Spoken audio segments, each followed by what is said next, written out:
আমার দাদাজিকে ছেড়ে দাও, এরা কিছু করেনি। চুপ কর, আজ তোকে আর তোর দাদাজিকে শিক্ষা দেব। জজ সাহেব, আমার থেকে খুব বড় ভুল হয়ে গেছে, আমাকে মাফ করে দিন। হ্যাঁ হ্যাঁ, এখনই মাফ করছি। থাম যারা। বলো বেটা, এই পুলিশওয়ালার সাথে কি করতে হবে?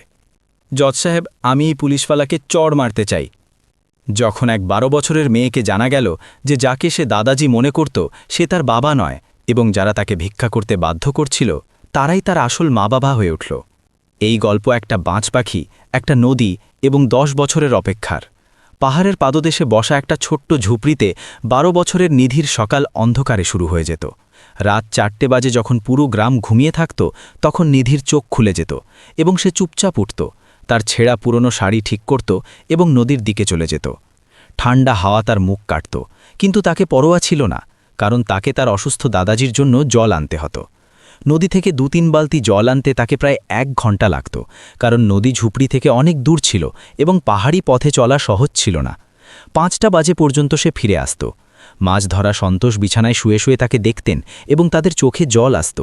তারা ভাবতেন যে এত ছোট মেয়ে এত দায়িত্ব নিচ্ছে এবং আমি তার জন্য কিছু করতে পারছি না। কিন্তু নিধি সবসময় হাসত এবং বলতো যে দাদাজি, আপনি চিন্তা করবেন না, আপনি শিগগিরই ভালো হয়ে যাবেন, দেখুন আম্মার ওষুধ কাজ করছে। আসলে ঘটনা এমন ছিল যে মাছ ধরা সন্তোষ তিনি অসুস্থ হয়ে পড়েছিলেন এবং অসুস্থতার কারণে তিনি মাছ ধরতে পারছিলেন না, যার ফলে তাদের ঘর চলত। এখন মেয়েটি ভিক্ষা করে করে তাদের গুজরান চালাচ্ছে। দুরুটি পাড়া থেকে ভিক্ষা করে নিয়ে আসত এবং দুজনে খেয়ে নিত। গ্রামের লোকেরা নিধিকে দেখে অবাক হতো এবং নিজেদের মধ্যে কথা বলতো।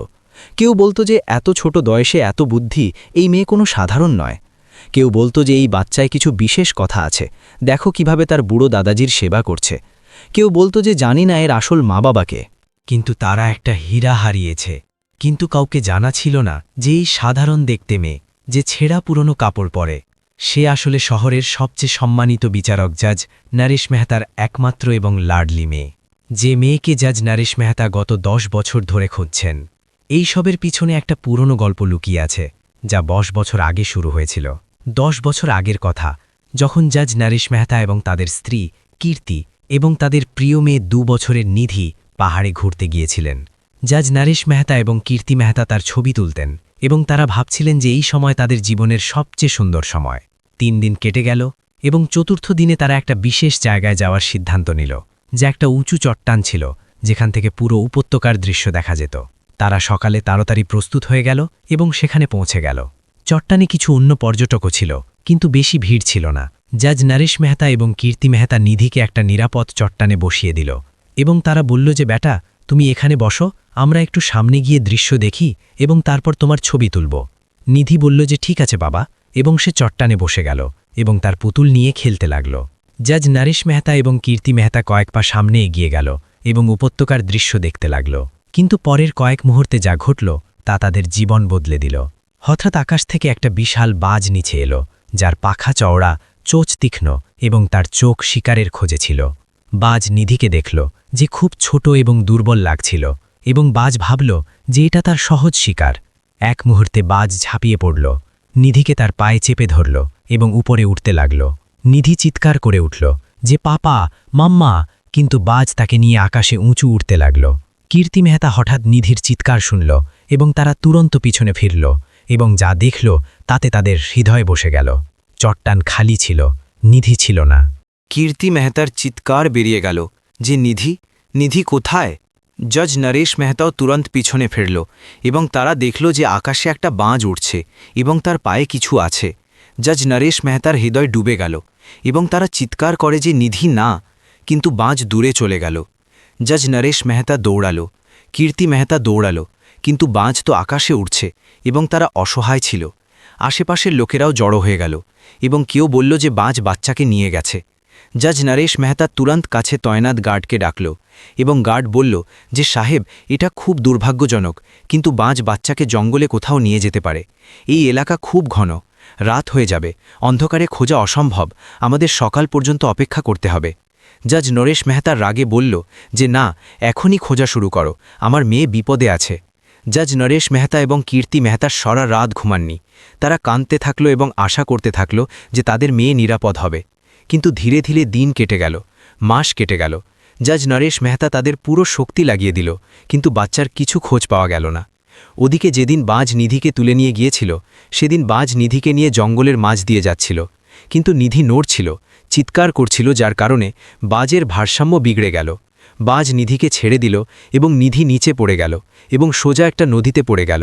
নদীর জল দ্রুত বইছিল এবং নিধি জলে ডুবে যেতে লাগল। সে অজ্ঞান হয়ে গেল এবং জলের প্রবাহে ভেসে যেতে লাগল। নদীর জল দ্রুত বইছিল এবং নিধিকে ভাসিয়ে নিয়ে যাচ্ছিল। কয়েক কিলোমিটার দূরে নদীর কিনারে মাছ ধরা সন্তোষ মাছ ধরছিলেন। তারা একটা গরিব মাছ ধরা ছিলেন, যারা প্রতিদিন নদীতে মাছ ধরতেন এবং বাজারে বেচে তাদের গুজরান চালাতেন। তাদের না কোনো স্ত্রী ছিল, না কোনো বাচ্চা, এবং তারা একা থাকতেন। হঠাৎ তাদের নজর জলে ভাসতে একটা ছোট মেয়ের উপর পড়ল। মাছ ধরা সন্তোষ চমকে উঠল এবং তারা তুরন্ত জলে ঝাঁপিয়ে পড়ল এবং মেয়েকে ধরে ফেলল। মেয়েটি অজ্ঞান ছিল এবং তার শ্বাস খুব ধীরে চলছিল। মাছ ধরা সন্তোষ ঘাবড়ে গেল এবং তারা তুরন্ত মেয়েকে কিনারে নিয়ে এলো এবং তার বুকে হালকা হালকা চাপ দেওয়া শুরু করল। কিছুক্ষণ পর মেয়ের মুখ থেকে জল বেরিয়ে এলো এবং তার শ্বাস চলতে লাগল। মাছ ধরা সন্তোষ স্বস্তির নিঃশ্বাস নিল এবং তারা মেয়েকে তাদের কোলে তুলে নিল এবং ভাবতে লাগল যে এখন কি করবেন। মাছ ধরা সন্তোষ মেয়েকে তাদের ঘরে নিয়ে এলো এবং তাদের মেয়ের মতো পালন করা শুরু করল। ধীরে ধীরে নিধিও বড় হতে লাগল। তারা প্রতিদিন নদীতে মাছ ধরতেন, বাজারে বেচতেন এবং তা থেকে ঘর চালাতেন। নিধিও ধীরে ধীরে তাদের সাথে স্বাচ্ছন্দ্য হয়ে উঠল এবং সে তাদের দাদাজি বলতে লাগল। মাছ ধরা সন্তোষকে খুব খুশি হতো যখন নিধি তাদের দাদাজি বলত। একদিন মাছ ধরা সন্তোষ হঠাৎ অসুস্থ হয়ে পড়ল এবং তাদের তীব্র ঝড় এলো। শরীরে ব্যথা হতে লাগল, শ্বাস নিতে কষ্ট হতে লাগল। নিধি ঘাবড়ে গেল এবং সে দাদাজিকে জল পান করালো, কপালে পট্টি রাখল, কিন্তু জ্বর নামল না। পরের দিন নিধি দাদাজিকে ডাক্তারের কাছে নিয়ে যাওয়ার সিদ্ধান্ত নিল এবং সে কোনো রকম দাদাজিকে সাহায্য দিয়ে ডাক্তারের কাছে নিয়ে গেল। ডাক্তার পরীক্ষা করল এবং গম্ভীর মুখ করে বলল যে এদের অবস্থা খুব খারাপ, এদের গুরুতর সংক্রমণ আছে এবং ফুসফুসে সমস্যা আছে। চিকিৎসার জন্য কমপক্ষে 1 লক্ষ টাকা লাগবে। হাসপাতালে ভর্তি করতে হবে, টেস্ট করাতে হবে, ওষুধ দিতে হবে এবং হ্যাঁ, তোমার কাছে শুধু 1 মাসের সময় আছে।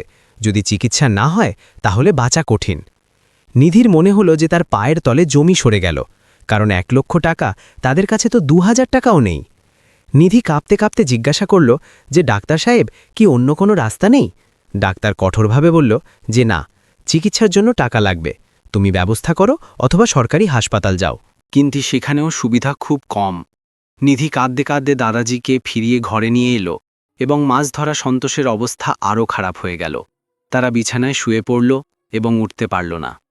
মাছ ধরার কাজ বন্ধ হয়ে গেল, আয় বন্ধ হয়ে গেল, ঘরে খাওয়ার জন্যও কিছু বাকি নেই। নিধি বিব্রত হয়ে গেল এবং তাকে বোঝা যাচ্ছিল না যে কি করবে। সে প্রতিদিন পাড়ার ঘরে যেত এবং খাওয়ার জন্যে কিছু ভিক্ষা করে নিয়ে আসত। কখনো কেউ 2 রুটি দিয়ে দিত, কখনো কেউ একটু চাল দিয়ে দিত। নিধি একটা রুটি দাদাজিকে খাওয়াতো এবং অর্ধেক রুটি নিজে খেয়ে নিত। এমনই দিন কাটতে লাগল। একদিন পাড়ার বুড়ি আম্মা নিধিকে ডাকল, যিনি খুব বয়স্ক ছিলেন, কিন্তু তাদের ঔষধি গাছের খুব জ্ঞান ছিল। তারা নিধি থেকে জিজ্ঞাসা করল যে, বেটা, তোমার দাদাজির শরীর কেমন? নিধি কাঁদতে কাঁদতে বলল যে, আম্মা খুব খারাপ, ডাক্তার বলেছে যে 1 লক্ষ টাকা লাগবে চিকিৎসার জন্যে, কিন্তু আমাদের কাছে তো কিছুই নেই, আমি কি করব? আম্মা নিধির মাথায় হাত রাখল এবং নিধিকে কিছু ঔষধি গাছ দিল এবং বলল, এটাকে সকাল সন্ধ্যা পিষে জলে সন্তোষকে খাওয়াও, এটা দেখো ধীরে ধীরে সন্তোষ ভালো হয়ে যাবে। নিধি তাই করল। সে সব ঔষধি গাছ জড়ো করে তাদের ভালো করে পিষল এবং জলে গুলে সন্তোষকে সকাল সন্ধ্যা পান করাতে লাগল। ধীরে ধীরে মাছ ধরা সন্তোষের অবস্থা উন্নত হতে লাগল। তাদের জ্বর কমতে লাগল, শ্বাস নিতে সহজ হতে লাগল, ব্যথা কমতে লাগল। নিধি খুশি ছিল এবং সে প্রতিদিন দাদাজি থেকে বলতো যে, দেখো দাদাজি, আপনি ভালো হচ্ছেন, আম্মার ওষুধ কাজ করছে। মাছ ধরা সন্তোষের চোখে জল আসত এবং তারা ভাবতেন যে, কেমন মেয়ে পেয়েছি, আমাকে এত ছোট কিন্তু এত দায়িত্বশীল। কিন্তু যখন জীবন একটু স্বাভাবিক হতে লাগল, তখন আরেকটা বড় বিপদ এলো। একদিন দুপুরের সময় কিছু সরকারি অফিসার এবং খাকি উর্দিতে 5 পুলিশওয়ালা কৌশল, বিকাশ, কুলদীপ, সন্দীপ এবং রাজেশ মাছ ধরা সন্তোষের ঝুপড়ির কাছে এলো। পুলিশওয়ালা কৌশল সবচেয়ে সামনে ছিল এবং সে মোটা ছিল, রাগী মুখ ছিল এবং তার আওয়াজ কর্কশ ছিল। সে গর্জন করে বলল যে, আরে তুকে এখানে কি করছিস? মাছ ধরা সন্তোষ হুইল চেয়ারে বসেছিলেন, কারণ তাদের অবস্থা এখনও পুরোপুরি ভালো হয়নি। তারা কাঁপতে কাঁপতে বলল যে, সাহেব, আমি মাছ ধরা এখানে থাকি। পুলিশওয়ালা বিকাশ হেসে বলল যে, এখানে থাকিস? এটা সরকারি জমি, তুই ঝুপড়ি কিভাবে রেখেছিস? মাছ ধরা সন্তোষ বলল যে, সাহেব, আমাকে জানা ছিল না যে এটা সরকারি জমি। আমি গত 20 বছর ধরে এখানে থাকছি, কখনো কেউ কিছু বলেনি। পুলিশওয়ালা কুলদীপ রাগে বলল যে, তাহলে কি হয়েছে? এখন এই জমি সরকারের দরকার, তুই এখন ওঠ এবং এখান থেকে বেরিয়ে যা। নিধি কাছে দাঁড়িয়েছিল এবং সে দৌড়ে পুলিশওয়ালাদের কাছে এলো এবং তাদের পায়ে পড়ে গেল। সে কাঁদতে কাঁদতে বলল যে, সাহেব প্লিজ, আমার দাদাজি খুব অসুস্থ, এরা এখন কোথাও যেতে পারবে না, এদের চলতেও আসে না, আমাদের একটু সময় দিন প্লিজ সাহেব। কিন্তু পুলিশওয়ালা কৌশল নিধিকে ধাক্কা দিয়ে বলল যে, হট যা এখান থেকে, আমরা তোর চাকর নই। পুলিশওয়ালা সন্দীপ মাছ ধরা সন্তোষের হুইল চেয়ারে লাথি মারল এবং হুইল চেয়ার টলমল করে গেল এবং মাছ ধরা সন্তোষ জমিতে পড়ে গেল। তারা ব্যথায় চিৎকার করে উঠল এবং নিধি চিৎকার করে যে, দাদাজি! সে দৌড়ে তাদের কাছে গেল এবং তাদের সাহায্য দিতে লাগল। পুলিশওয়ালা রাজেশ বলল যে, সাহেব, এদের 5 দিনের সময় দিয়ে দিন। পুলিশওয়ালা কৌশল বলল যে, ঠিক আছে, শোন বুড়ো, তোকে 5 দিনের সময় দিচ্ছি, অথবা 5 দিনে মর, নয়তো এই ঝুপড়ি খালি করে দে। যদি 5 দিনে খালি না করিস তাহলে আমরা তোর বড়িয়া বিস্তর তুলে ফেলে দেব, বুঝলি? নিধি কাঁদতে লাগল এবং সে আবার পুলিশওয়ালাদের পায়ে পড়ে গেল এবং গিড়গিড় করতে লাগল যে, সাহেব, 5 দিনে কিভাবে হবে? আমাদের যাওয়ার জন্য কোনো জায়গা নেই, টাকা নেই, আমার দাদাজির অবস্থা খুব খারাপ। ডাক্তার বলেছে যে 15 দিনে হয়তো এরা চলে যাবেন। প্লিজ সাহেব, আমাদের 15 দিনের সময় দিন, তারপর আপনি যা চান করুন, প্লিজ সাহেব। কিন্তু পুলিশওয়ালারা তার একটা কথা শুনল না এবং পুলিশওয়ালা বিকাশ নিধিকে আবার ধাক্কা দিল এবং বলল যে, 15 দিন তুমামাই শেখাবি? 5 দিনের সময় আছে বস। পুলিশওয়ালা কুলদীপ মাছ ধরা সন্তোষকে আবার লাথি মারল এবং বলল যে, যদি 5 দিনে এখান থেকে না যাস তাহলে তোর হাড় ভেঙে দেব। আশেপাশের লোকেরা জড়ো হয়ে গেল এবং সবাই এই দৃশ্য দেখছিল। কিছু লোক পুলিশওয়ালাদের থামানোর চেষ্টা করছিল, কিন্তু পুলিশওয়ালারা কারও কথা শুনছিল না। সেই সময় সেখানে সাংবাদিক প্রকাশ শর্মাও উপস্থিত ছিলেন, যিনি অন্য কোনো খবরের সিলসিলায় সেই এলাকায় এসেছিলেন।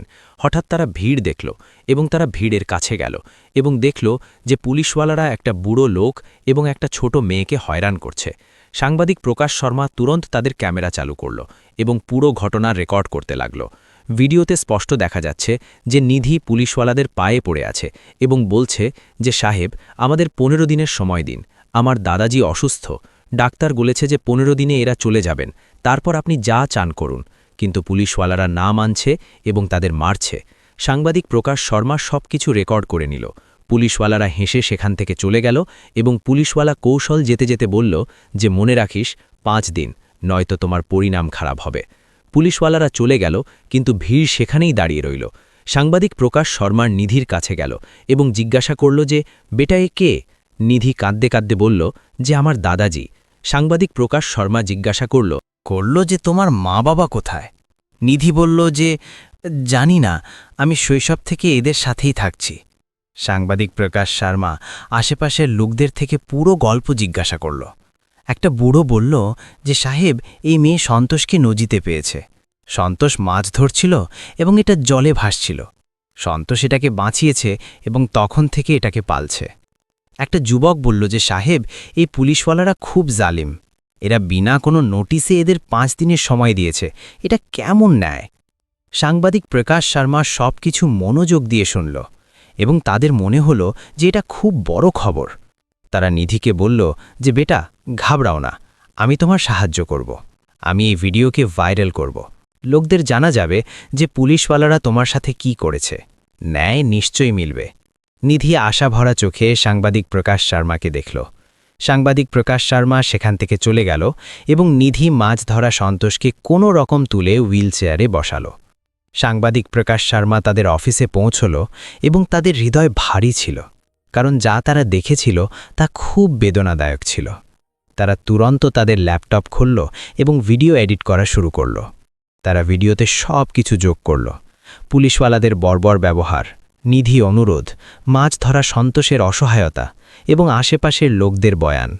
তারা ভিডিওর সাথে একটা ক্যাপশনও লিখল যে, কি এটাই ন্যায়? একটা 12 বছরের বাচ্চা তার অসুস্থ দাদাজির জন্য 15 দিনের সময় চাইছে, কিন্তু পুলিশ তাকে 5 দিনের সময় দিচ্ছে। ডাক্তার বলেছে যে 15 দিনে বুড়োর মৃত্যু হতে পারে। তবুও পুলিশ শুনছে না। কি গরিব হওয়া অপরাধ?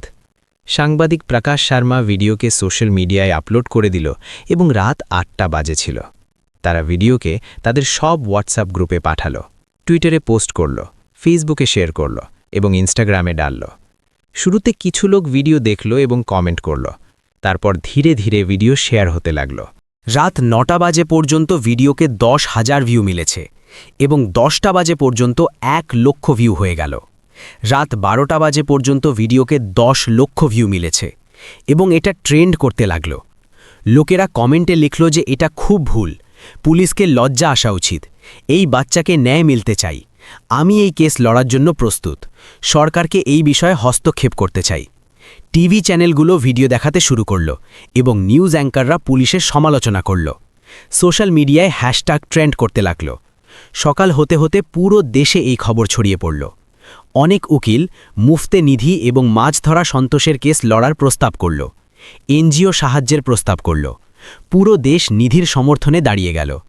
পুলিশ ডিপার্টমেন্টে চাপ বাড়তে লাগল এবং মিডিয়া পুলিশওয়ালা কৌশল, বিকাশ, কুলদীপ, সন্দীপ এবং রাজেশের বিরুদ্ধে প্রশ্ন তুলতে শুরু করল। পরের দিন সকালে আদালতে হাঙ্গামা মচিয়েছিল এবং জজ নরেশ মেহতা তাদের চেয়ারে বসেছিলেন। তারা প্রতিদিনের মতো কেস শোনার জন্য প্রস্তুত ছিলেন। কিন্তু হঠাৎ একটা উকিল দ্রুত আদালতে প্রবেশ করল এবং সে হাঁপাচ্ছিল। সে বলল যে মাননীয় আদালত, আমাকে একটা কেস লড়তে হবে, একটা খুব জরুরি কেস। জজ নরেশ মেহতা জিজ্ঞাসা করল যে কোন কেস? উকিল বলল যে মাননীয় আদালত, একটা গরিব মেয়ে এবং বুড়োকে সত্য করা হচ্ছে। পুলিশ তাদের নির্মমভাবে মারছে এবং তাদের 5 দিনে ঘর খালি করার আদেশ দিয়েছে। এই বিষয় খুব গুরুতর। আমি চাই যে এই কেস আমি লড়ি এবং তাদের ইনসাফ দিই। জজ নরেশ মেহতা বলল যে এমন কোন কেস যার সম্পর্কে আমাকে জানা নেই? উকিল বলল যে মাননীয় আদালত, মনে হচ্ছে আপনি সেই ভিডিও দেখেননি যা পুরো দেশে ভাইরাল হচ্ছে। জজ নরেশ মেহতা বলল যে কোন ভিডিও? উকিল তাদের ফোন বের করল এবং কোর্টে ভিডিও প্লে করল। বড় স্ক্রিনে ভিডিও দেখানো হলো এবং পুরো আদালত ভিডিও দেখল। ভিডিওতে স্পষ্ট দেখা যাচ্ছে যে পুলিশওয়ালারা মাছ ধরা সন্তোষকে মারছে। নিধি তাদের পায়ে পড়ে আছে এবং বলছে যে সাহেব, আমাদের 15 দিনের সময় দিন, আমার দাদাজি অসুস্থ, ডাক্তার বলেছে যে 15 দিনে এরা চলে যাবেন, তারপর আপনি যা চান করুন। কিন্তু পুলিশওয়ালারা না মানছে। তারা তাদের লাথি মারছে, ধাক্কা দিচ্ছে। জজ নরেশ মেহতা মনোযোগ দিয়ে ভিডিও দেখল এবং যখন ভিডিওতে আশেপাশের লোকেরা বলতে লাগল যে এই মেয়ে সন্তোষকে নদীতে পেয়েছে 2 বছরের বয়সে এবং সন্তোষ মাছ ধরছিল, তাহলে জজ নরেশ মেহতার হৃদয় হলচল হতে লাগল। তারা ভিডিওতে নিধিকে মনোযোগ দিয়ে দেখল এবং তাদের হৃদয় দ্রুত ধড়কতে লাগল। তারা ভাবতে লাগল যে নদীতে পেয়েছে 2 বছরের বয়সে, গরমের মৌসুম। তাদের হঠাৎ 10 বছর আগের ঘটনা মনে পড়ে গেল। পাহাড়ের উপত্যকা, বাজ, তাদের হারানো মেয়ে। জজ নরেশ মেহতার চোখে জল এলো এবং তারা তাদের চেয়ারে বসে বসে কাঁদতে লাগল। পুরো আদালত অবাক হয়ে গেল, কারণ কাউকে বোঝা যায়নি যে জজ সাহেব কেন কাঁদছেন। জজ নরেশ মেহতা নিজেকে সামলালো এবং বলল যে এই কেস খুব গুরুতর। কাল সব পুলিশওয়ালাদের আদালতে ডাকা যাক, সাথে সেই মেয়ে এবং বুড়োকেও ডাকা যাক। আমরা এই কেসের পুরো শুনানি করব। খবর মিডিয়ায় ছড়িয়ে পড়ল যে জজ নরেশ মেহতা নিজে এই কেস শোনার সিদ্ধান্ত নিয়েছে এবং লোকদের আশা হতে লাগল যে এখন নিধিকে ন্যায় নিশ্চয় মিলবে। জজ নরেশ মেহতা সেই দিন ঘরে ফিরল, তাহলে খুব বিব্রত ছিলেন। সারা রাত জজ নরেশ মেহতা ঘুমাতে পারলেন না এবং তারা ভাবতে থাকলেন যে কোথাও সেই মেয়ে তাদের মেয়ে তো নয়। কিন্তু 10 বছর কেটে গেছে, কিভাবে জানা যাবে? পরের দিন সকালে আদালতে ভারী ভিড় ছিল। মিডিয়া, উকিল, সাধারণ লোক সবাই উপস্থিত ছিল। নিধি এবং মাছ ধরা সন্তোষও আদালতে এলো এবং মাছ ধরা সন্তোষকে হুইল চেয়ারে বসিয়ে আনা হয়েছিল। নিধি তাদের সাথে ছিল এবং সে ভয় পেয়েছিল, সংকুচিত ছিল, কারণ সে প্রথমবার এত বড় আদালত দেখেছে।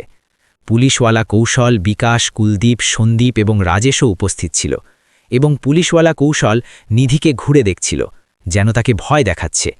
সাংবাদিক প্রকাশ শর্মাও আদালতে উপস্থিত ছিলেন।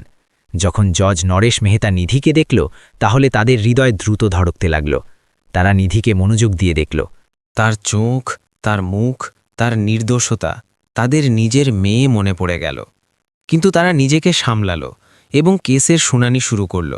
জজ নরেশ মেহতা প্রথমে পুলিশওয়ালাদের থেকে প্রশ্ন করল এবং তারা বলল যে আপনারা লোকেরা এই বুড়ো এবং বাচ্চার সাথে এমন ব্যবহার কেন করলেন। পুলিশওয়ালা কৌশল বলল যে মাননীয় আদালত, সে সরকারি জমিতে অবৈধভাবে থাকছিল, আমাদের আদেশ মিলেছে যে তাদের সরাতে হবে। জজ নরেশ মেহতা জিজ্ঞাসা করল যে আপনারা তাদের কোনো নোটিশ দিয়েছিলেন। পুলিশওয়ালা কৌশল হেঁচকি উঠল এবং সে বলল যে সে মাননীয় আদালত আমাদের। জজ নরেশ মেহতা কঠোরভাবে বলল যে সোজা উত্তর দিন, আপনারা নোটিশ দিয়েছিলেন কি না। পুলিশওয়ালা কৌশল বলল যে না মাননীয় আদালত। জজ নরেশ মেহতা বলল যে তাহলে আপনারা বিনা নোটিশে তাদের সরানোর চেষ্টা করলেন এবং তাদের উপর হাতও তুললেন। পুলিশওয়ালা বিকাশ বলল যে মাননীয় আদালত, আমাদের আদেশ ছিল যে। জজ নরেশ মেহতা মাঝখানে টোকাতে বলল যে কোনো আদেশ আইনের ওপরে নয়, আপনাদের প্রথমে নোটিশ দেওয়া উচিত ছিল, তারপর তাদের যথাযথ সময় দেওয়া উচিত ছিল, এবং সবচেয়ে বড় কথা, আপনাদের কাউকে মারার কোনো অধিকার নেই। তারপর জজ নরেশ মেহতা মাছ ধরা সন্তোষ থেকে জিজ্ঞাসা করল যে আপনি কবে থেকে এখানে থাকছেন। মাছ ধরা সন্তোষ দুর্বল আওয়াজে বলল যে মাননীয় আদালত, আমি গত 20 বছর ধরে সেই জমিতে থাকছি, আমাকে জানা ছিল না যে এটা সরকারি জমি, কেউ কখনো কিছু বলেনি। জজ নরেশ মেহতা জিজ্ঞাসা করল যে এই মেয়ে আপনার মেয়ে। মাছ ধরা সন্তোষের চোখে জল এলো এবং তারা বলল যে না মাননীয় আদালত, এটা আমার মেয়ে নয়, কিন্তু আমার জন্য মেয়ের থেকেও বেশি, এটা আমাকে নদীতে পেয়েছে। আমি মাছ ধরছিলাম এবং এটা জলে ভাসছিল, আমি এটাকে বাঁচিয়েছি। জজ নরেশ মেহতার হৃদয় দ্রুত ধড়কতে লাগল এবং তারা জিজ্ঞাসা করল যে কোন নদী। মাছ ভরা সন্তোষ বলল যে মাননীয় আদালত, সে যা পাহাড়ের উপত্যকা থেকে বয়ে আসে সেই নদীতে আমাকে এটা পেয়েছে। জজ নরেশ মেহতা জিজ্ঞাসা করল যে কবে পেয়েছে। মাছ ধরা সন্তোষ বলল যে মাননীয় আদালত, 10 বছর আগে গরমের মরশুম ছিল, সেই সময় পাহাড়ে অনেক লোক ঘুরতে যেত। জজ নরেশ মেহতার হুঁশ উড়ে গেল এবং তাদের বিশ্বাস হয়ে গেল যে এই মেয়ে তাদের মেয়ে, কিন্তু তারা নিজেকে সামলাল। জজ নরেশ মেহতা তাদের চেয়ার থেকে উঠে নিধির কাছে যাওয়ার সিদ্ধান্ত নিল এবং পুরো আদালত অবাক ছিল, কারণ এমন প্রথমবার হচ্ছে যে জজ তাদের চেয়ার ছেড়ে কারোর কাছে গিয়েছে। জজ নরেশ মেহতা নিধির কাছে পৌঁছল এবং তারা নিধির মুখ দেখল। নিধি ভয় পেয়েছিল। তারা জিজ্ঞাসা করল যে তোমাকে কিছু মনে আছে, তোমার মা বাবাকে? নিধি বলল যে না, আমাকে কিছু মনে নেই, আমাকে শুধু এতটা জানা যে আমার দাদাজি আমাকে বাঁচিয়েছে এবং আমাকে পালিয়েছে। জজ নরেশ মেহতা নিধিকে গলায় লাগিয়ে নিল। পুরো আদালতে নীরবতা ছড়িয়ে পড়ল এবং সবাই অবাক ছিল। নিধি বুঝতে পারছিল না যে কি হচ্ছে। জজ নরেশ মেহতা বলল যে আমাকে তোমার ডিএনএ টেস্ট করাতে হবে, যদি তুমি আমার মেয়ে হও তাহলে আমি তোমাকে ফিরিয়ে নেব। জজ নরেশ মেহতা তুরন্ত ডাক্তারকে ডাকালো এবং ডাক্তার আদালতে এলো। ডাক্তার জজ নরেশ মেহতা এবং নিধির স্যাম্পেল নিল এবং তারপর ডাক্তার ল্যাবে টেস্ট করতে চলে গেল। পুরো আদালত অপেক্ষা করতে লাগল এবং 3 ঘন্টা কেটে গেল। লোকেরা অস্থির ছিল এবং সবাই জানতে চাইছিল যে কি নিধি সত্যিই জজ নরেশ মেহতার মেয়ে। অবশেষে ডাক্তার ফিরে এলো এবং তাদের হাতে রিপোর্ট ছিল। জজ নরেশ মেহতা জিজ্ঞাসা করল যে কি রেজাল্ট এসেছে। ডাক্তার বলল যে মাননীয় আদালত, ডিএনএ টেস্টের রিপোর্ট পজিটিভ, এই মেয়ে নিশ্চিতভাবে আপনার মেয়ে, 99.9% ম্যাচ আছে। পুরো আদালতে তালি বাজতে লাগল এবং লোকেরা খুশিতে চিৎকার করতে লাগল। জজ নরেশ মেহতা নিধিকে আবার গলায় লাগিয়ে কাঁদতে লাগল। তারা বলল যে বেটা, তুমি আমার মেয়ে, আমি 10 বছর ধরে তোমাকে খুঁজছিলাম, অবশেষে তুমি পেয়ে গেলে। নিধিকে এখনও বিশ্বাস হচ্ছিল না এবং তার চোখে জল এলো। সে ভাবছিল যে কি সত্যিই তার মা বাবা পেয়েছে। জজ নরেশ মেহতা আদালতে তাদের সিদ্ধান্ত শোনালো এবং তারা বলল যে আমি পুরো বিষয়ের তদন্ত করেছি। পুলিশওয়ালারা বিনা নোটিশে মাছ ধরা সন্তোষ এবং নিধিকে হয়রান করেছে, তারা তাদের ওপর হাত তুলেছে, এটা অবৈধ। তাই আমি পুলিশওয়ালা কৌশল, বিকাশ, কুলদীপ, সন্দীপ এবং রাজেশকে তৎকালীন প্রভাবে সাসপেন্ড করছি, সাথে তাদের ওপর 1 লক্ষ টাকার জরিমানা লাগানো হচ্ছে।